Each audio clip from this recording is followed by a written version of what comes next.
너희 안에 믿음이 겨자씨만큼만 있다면, 겨자씨만큼만 있어도 산이 옮겨라 하면 옮겨질 것이고 못할 게 없다. 예수님께서 그렇게 단정지어서 선포하시는 거예요. 만일 우리 속에 믿음이 겨자씨만큼만 있어도 산을 옮길 것이고 못할 것이 없다. 믿음에 대해서 한번 다시 생각해 볼까요? 우리는 뭘 믿습니까? 우리가 믿는 믿음의 내용이 무엇입니까? 아니, 겨자씨만한 믿음이 있으면 못할 게 없다는데 믿음이 뭐냐 이거죠. 믿음의 내용, 우리가 뭘 믿느냐 이겁니다. 예수님께서 베드로에게 이렇게 물어보셨습니다. 사람들이 나를 누구라 하느냐? 그러면 너는 나를 누구라 하느냐? 너는 나를 누구라 하느냐? 다시 말해서 베드로야, 너는 나를 누구라고 믿느냐? 나에 대해서 어떤 믿음을 가지고 있느냐? 그랬더니 베드로가 예수님의 앞에 믿음을 고백하는데 이게 믿음의 내용이에요. 예수님, 주님은 그리스도시요 살아계신 하나님의 아들이십니다.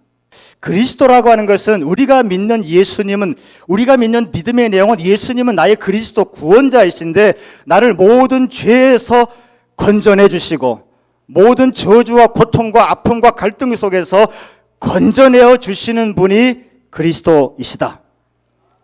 그리고 그는 하나님의 아들이시다. 그가 우리를 건져내어 줄 수 있는 이유가 뭐냐? 하나님이시기 때문에, 능력을 가지고 계시기 때문에, 하나님으로서의 능력이 있으시기 때문에 우리를 건져내 주시고 치유하시고 회복하시고 죄를 용서하시는 분이시다. 그리고 그분은 나의 주님이시다. 믿음의 내용, 예수님은 그리스도이시고 예수님은 하나님의 아들이시고 예수님은 나의 주인이시고, 그러니 그분의 주권을 인정하고 나를 도우실 수 있는 그리스도, 능력이 있으신 하나님, 그렇기 때문에 내가 그분을 주인으로 인정하고 따라가는 것, 이게 기독교입니다. 이게 우리의 믿음의 내용이에요. 오늘 말씀의 배경을 보게 되면요, 간질로 고생하는 아들을 둔 아버지가 있습니다. 제자들에게 데리고 와서 아들의 병을 고쳐주세요 했더니 제자들이 못 고쳤어요. 그래서 예수님을 만나서 예수님에게 고쳐달라고 했더니 예수님께서 그 아들의 병을 고쳐주셨습니다. 이때 제자들이 조용히 예수님 앞에 물어봐요. 아니 예수님은 고치시는데 왜 우리는 못 고쳤을까요? 예수님이 하시는 말씀이 믿음이 적은 까닭이다.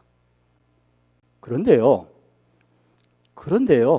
20절에 보게 되면은 예수님께서 우리 읽었지 않습니까? 너희 믿음이 적은 까닭이니라 진실로 너희에게 이르노니 만일 너희에게 믿음이 겨자씨만 하나만 있어도 못할 게 없다. 그러면 제자들은 못한 이유가 믿음이 적어서 그렇고 겨자씨는 믿음이 커?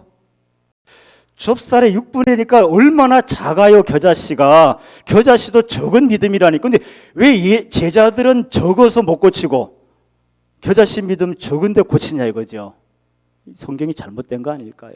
제자들의 적은 믿음과 겨자씨의 적은 믿음의 차이를 한번 생각해 보자고요. 제자들이 꾸중을 들은 이유는 적은 믿음인데 당시 제자들이 예수님께 나와서 질문하면서 굉장히 당황스러워했습니다. 왜냐하면 이전에 전도 여행 갔을 때 제자들이 병자들 고쳤거든요. 귀신을 쫓아냈거든요. 계속 그렇게 해왔어요. 그런데 왜 오늘 못했냐 이거예요. 제자들이 당황한 이유, 내가 뭘 놓쳤을까? 내가 뭘 빠뜨렸을까? 지금까지 잘 해왔는데, 잘 고쳐왔는데 왜 제자들이 지금 오늘 못했을까요? 뭐가 실수일까요? 뭘 놓쳤을까요? 그동안 너무 병이 잘 고쳐지고 너무 귀신이 잘 떠나가다 보니까 병을 고치는 주체가, 그 능력을 주신 분이 예수님인 것을 잊어버렸어요. 회복하고 축복하는 주체가, 신앙의 주체가 예수님인 것을 잃어버리고 그저 내가 기도하니까 낫는다, 내가 기도하니까 귀신 떠난다, 이런 신앙의 착각에 빠져버린 거예요. 예수님을 주님으로서 깊이 의지하지 못하고 있는 겁니다. 제자들의 믿음은요, 제자들이 예수님을 그리스도로 믿어요. 하나님의 아들인 것을 믿어요. 하지만 주님이시라고 하는 사실, 치유의 주체라고 하는 사실, 회복의 주체라고 하는 사실, 축복의 주체라고 하는 사실, 내 신앙의 주체라고 하는 사실을 잠시 잊어버렸어요. 여자들의 믿음, 작은 믿음은 결핍된 믿음이고 병든 믿음인 거죠. 그런 면에서의 적은 믿음이고요. 반면 산을 옮길 수 있고 못할 것이 없는 겨자씨 믿음은 과연 뭐냐? 여러분, 오늘 말씀을 들었으면 저와 여러분의 믿음이 겨자씨 믿음 되시기를 축원합니다. 우리 세월이 오래 가서 큰 믿음 갖기 원하는데 사실은요, 큰 믿음이라고 하는 게 바로 작은 겨자씨 믿음이에요. 다시 말해서 크다 작다 양의 문제가 아니고 지금 내 속에 생명력이 있는 믿음이 있느냐, 죽고 병든 믿음이 있냐, 그 차이를 얘기하는. 큰 믿음 작은 믿음 없어요. 표현을 그렇게 할 뿐이지 큰 믿음 작은 믿음은 없고요. 내 속에 겨자씨 믿음이냐, 그래서 심으면 볼품없어 보여도 심으면 3m 나무처럼 자라나는 그런 생명 있는 믿음이냐, 아니면 병들어서 아무런 힘과 능력이 나타나지 않는 믿음이냐. 오늘 말씀을 통해서 저와 여러분의 믿음이 겨자씨 믿음에서 발견되시기를 주님의 이름으로 축원하겠습니다. 겨자씨 믿음, 산을 옮기는 믿음이고 못할 것이 없다고 하는 믿음. 여러분, 성경에 보면 예수님께서 믿음을 칭찬한 사람이 두 사람이 나와요. 아이러니하게도요, 이 백부장과 이 여인, 수로보니게 여인은 이방인이에요. 신앙 교육을 깊이 받아본 적이 없습니다. 그런데 예수님은 이 두 사람의 믿음만을 칭찬하셨어요. 이유가 뭘까요? 신앙의 연조가 짧습니다. 그런데 이 두 사람의 믿음만 칭찬했어요. 왜? 겨자씨 믿음이니까. 산 믿음이니까. 이유를 볼까요? 수로보니게 여인 같은 경우 귀신 들린 딸이 있었잖아. 예수님께 부탁했는데 예수님께서 아주 무정하게 단칼에 잘라버립니다. 평생 딸 때문에 고통스러운 이 여인이 그래서 예수님 앞에 나오면 고칠 거라고 하는 믿음, 선한 마음을 가지고 부탁을 했는데 예수님께서 단칼로 잘라버리는데 자식에게 줄 떡을 개에게 주지 않겠다. 딸로 인해서 평생 가슴에 피멍이 들었던 어미의 애절한 호소 앞에 예수님은 참 무정하다 못해 참담한 말씀하십니다. 자식 때문에 피멍이 든 그 어미 앞에 뭐라고 말씀하시냐면 개에게 던짐이 마땅치 않다. 개 같은 어미다. 이렇게 얘기를 하고 있죠. 예수님이 어떻게 이런 표현을 쓰십니까? 그런데 여기서 이 여인의 믿음이 드러나는데 이 여인의 가슴을 갈갈이 찌는 예수님의 대답에도 불구하고 이렇게 여인은 믿음으로 고백합니다. 개도, 나는 개라는 거예요. 개도 주인의 밥상에서 떨어지는 부스러기는 먹지 않습니까? 이 여인은 이 상황 속에서도 예수님이 나의 주인이라는 것을 고백하는 거예요. 나는 개라도 좋습니다. 주님은 나보다 더 위에 계시고 높으신 분이 틀림없습니다. 주되심을 인정하는 거예요. 수로보니게 여인 핵심은 예수님이 나의 주님이십니다. 제자들이 잠깐 잊어버렸던 그 사실들, 그 믿음이 이 겨자씨 믿음이 있었던 거죠.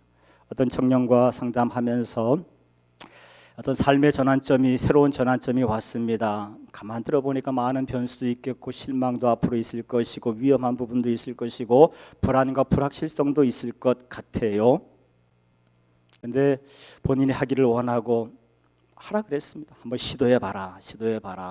단 한 가지만 목사님과 약속해라.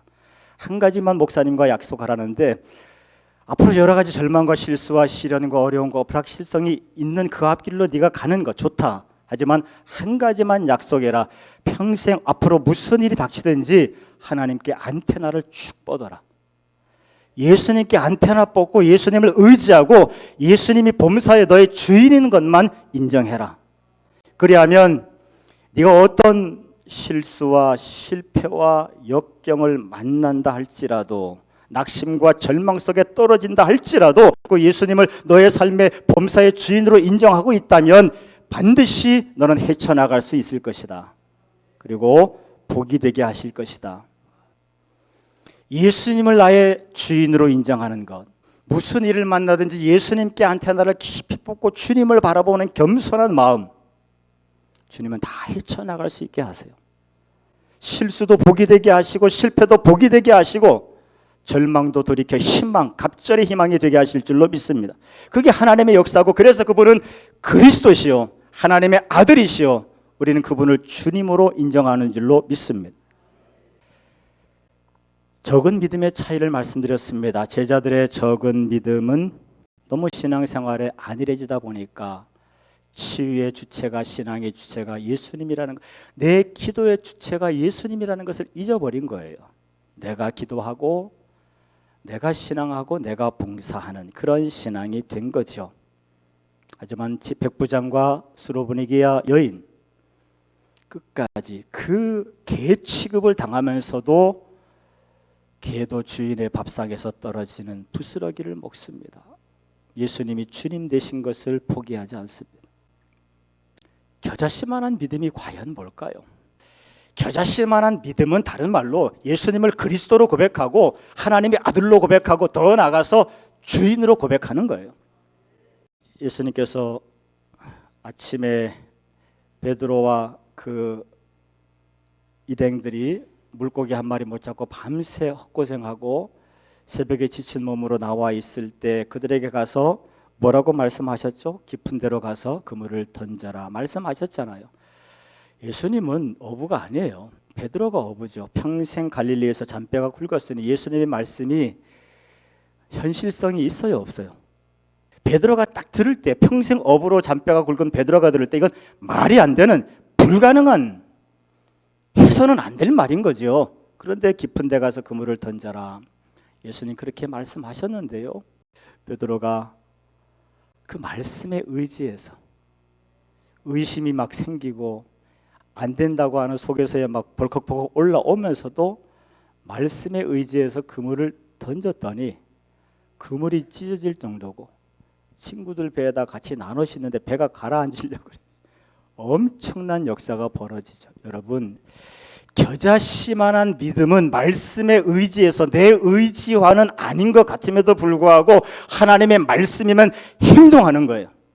그러면 그물이 찢어지도록 잡히게 하시는 분은 하나님이시고, 두 배에 나눴을 때 배가 가라앉을 정도로 많게 하시는 분도 하나님이신 거예요. 다시 결론을 내자면, 나를 모든 죄에서 용서하고 구원하실 분, 내 죄를 씻어주실 분 그리스도, 나를 모든 절망과 저주와 어떤 고통과 압제에서도 해방시키실 분 그리스도를 우리는 믿는 것이고요. 왜? 그분은 하나님이시잖아요. 그분은 사람이 아니시고 하나님이시기 때문에 하실 수 있는 거죠. 그리고 나는 그분을 주인으로 인정하고 따라갑니다. 다시 말해서 말씀하시면 행동하는 거예요. 말씀하시면 순종하는 거예요.